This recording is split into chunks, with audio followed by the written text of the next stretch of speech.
feeling golden, lost in the moment, it's taking over me. Keep your composure, you know that I want ya. Can you just hold that beat?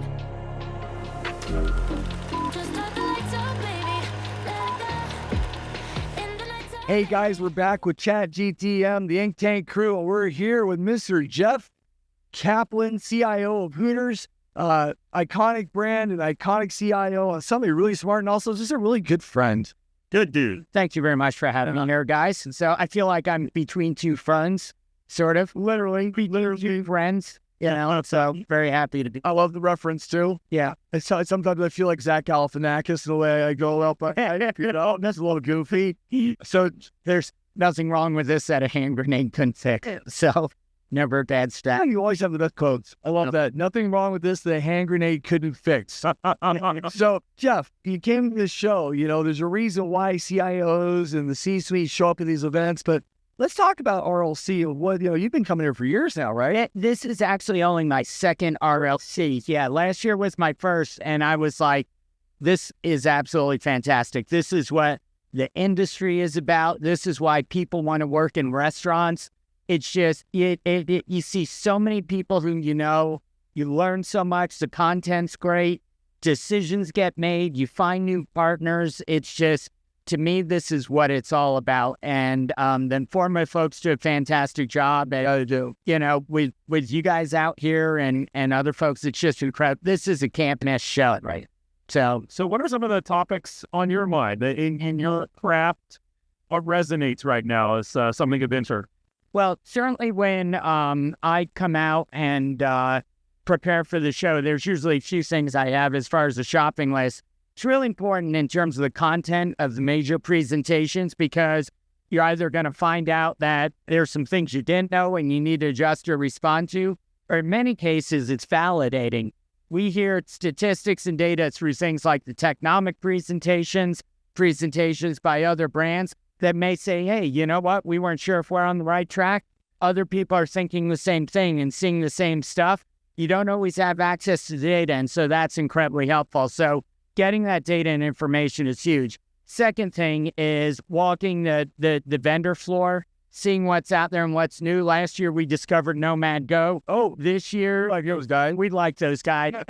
This year, it's seeing some of the other things that are out there, and I'm getting a chance to walk the floor after lunch day.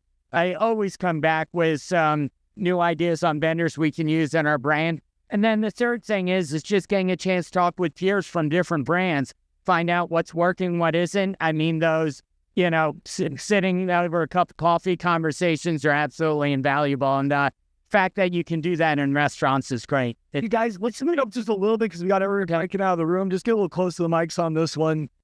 A lot of energy walking. A lot of energy. A lot of energy. No, in this show, this was an actually electric show. I don't remember if you recall I don't remember if you recall. I don't know if you recall last year how occupied the floor was, but this seems different. It's different. It seems like there's more people here than last year. And I thought last year people were engaged. This is mega. Yeah. I mean, people are hanging on every word. The conversations going on are even a different level than last year. And look, reality is there's a lot of trepidation in the industry right now. You know, people in terms of concerns about tariffs, concerns about pricing, people are struggling with traffic.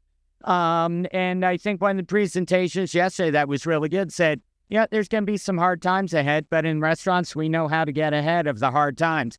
I think throwing on the technology hat for a sec, go back to COVID. What came out of COVID was an increased commitment to use technology to drive the industry that wasn't there before. It forces us to develop it, and I think there's a very good chance the same thing will happen. If I had to flash forward a couple of years, we're going to look back on this and see this is time that AI really took hold in the industry, and people made the investments that they needed to in AI so that they could be competitive now and into the future. So look at it as an opportunity and not just, challenge. Chad's got the kid. Well, I mean, it's like not too many brands have done a lot with AI yet. Yeah. But going back to COVID, that exposed brands in terms of like how advanced was their digital strategy up to that point. And sure, some brands scrambled to figure it out and do well. But what do you think we're facing or about to face that's going to expose previous investment decisions brands made or didn't make? That's really interesting. I think the constant theme that people come back to right now is ops excellence. Okay. Yeah, because at the end of the day, guests are going to go inside stores where they have a great guest experience. Yeah. They feel comfortable. They feel that the staff connects with them, all of those things. So it was kind of ironic. Hooters, before COVID, had started to invest in off-prem, and that really worked out well for us during COVID. Last year, our big focus was ops excellence and driving a great guest experience in our stores. We call it guest obsessed. We teamed up with Tattle, actually, to be able to use their platform to drive improvements in our stores. Not only did we see the results of that, but right now we're rolling out their AI-based capability so that as a shift ends or as a day ends, the stores get specific feedback on what guests are saying that's summarized and edited in an actionable way so they can drive improvements during the next day and next shift. And we're actually seeing a boost in customer experience ratings based on that. So we're kind of hoping that these investments that we made have helped take us down the curve that way. Very excited about it. What are your own big bets on AI? It's a great question because a lot of people have come in and said, what's your development team doing in it? We don't really have a development team. We have a few folks who do software development for integrations, but our big thing is using what our vendors provide. So we're pushing back a lot on our vendors to say, you bring us your AI strategy and we'll leverage it. Yeah. And when I think AI, I certainly think with guest experience stuff we're doing, that's a big part of it. Yeah. But also I look to, over the course of the next few years, my big push is going to be digitizing our kitchens and using AI to make our kitchens easier to work in for our staff, make them more efficient, and provide a better experience for our staff as they go in there and prepare food for our guests. Somebody said, and I think it's a quote that's been used by other brands, you're only as happy as your most frustrated worker. Your guests are only as happy as your most frustrated worker. Yeah, I think that's true. So making our kitchens easier to work in through AI is going to be awesome. Well, it also comes back to the employer of choice, right? Like, right. If you have the right tools, these people talk with each other. Like, your employees talk with each other. They talk with other people who work other brands. I got this, I got that. Right? Do you get a sense of that? We very much do. As a matter of fact, we have people who work in our brand who work for a number of different brands. You know, they might cook in multiple kitchens. And, you know, chicken wings are not the easiest thing in the world to make. And especially, you know, well done and crispy, that's time. Can't knock that. So finding a way to make it easier for our teams to prepare great food for folks is a large part of where we're going to be focused with things. So you've said the word easier a number of times, Jeff, but part of what AI promises is to not just or make things easier, but to remove the parts of people's roles that they hate. The mundane, I won't use profanity right now.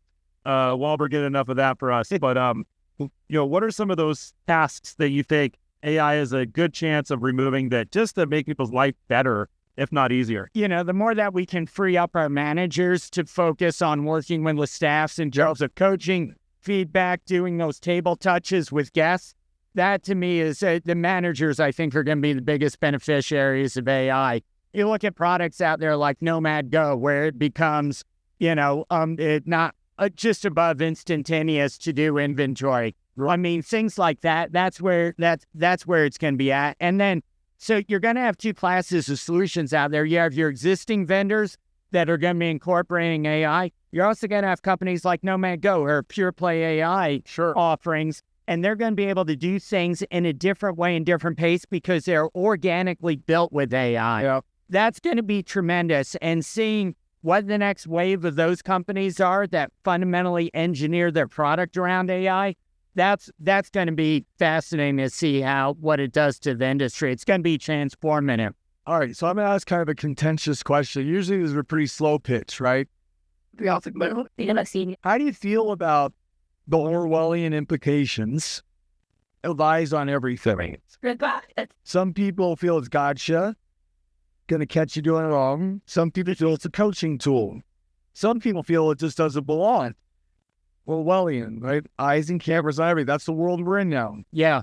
What do you think about all that? I remember this was a long time ago, about 30 years ago. I went to a presentation by Scott McNeely, who was head of Sun Microsystems at the time, and he said, "You have no more privacy. Get over it." And I was like, Shut up and move. Get out this phone. Yeah, that's it. That's exactly how we find that away. Ship has sailed on that. I think it depends on the culture, and I think it depends on how it's used. Yeah, brands start using it in a punitive way, that's going to be a problem. I think brands use it in a way where, look, your front of house staff can make more money by providing better guest experience, getting more tips.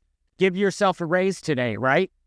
So I think it all depends on how you use it. And I think that mindset and culture is going to differ by brand. And we're very keen to see what it's going to lead to for our guests and for our employees.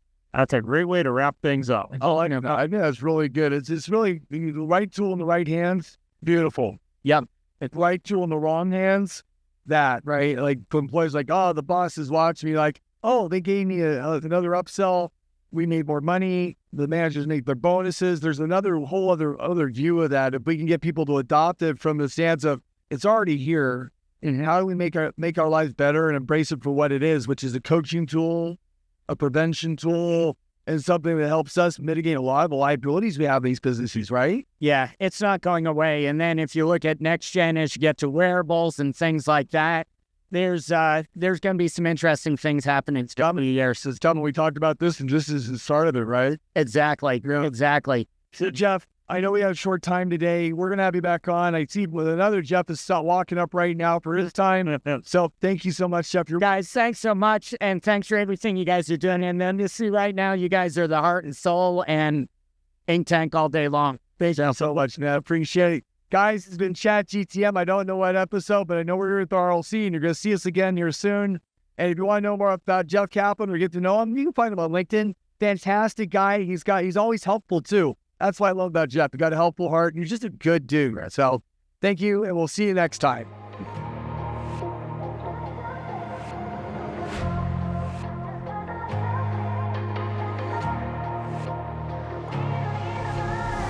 I'm feeling golden, lost in the moment. It's taking over me.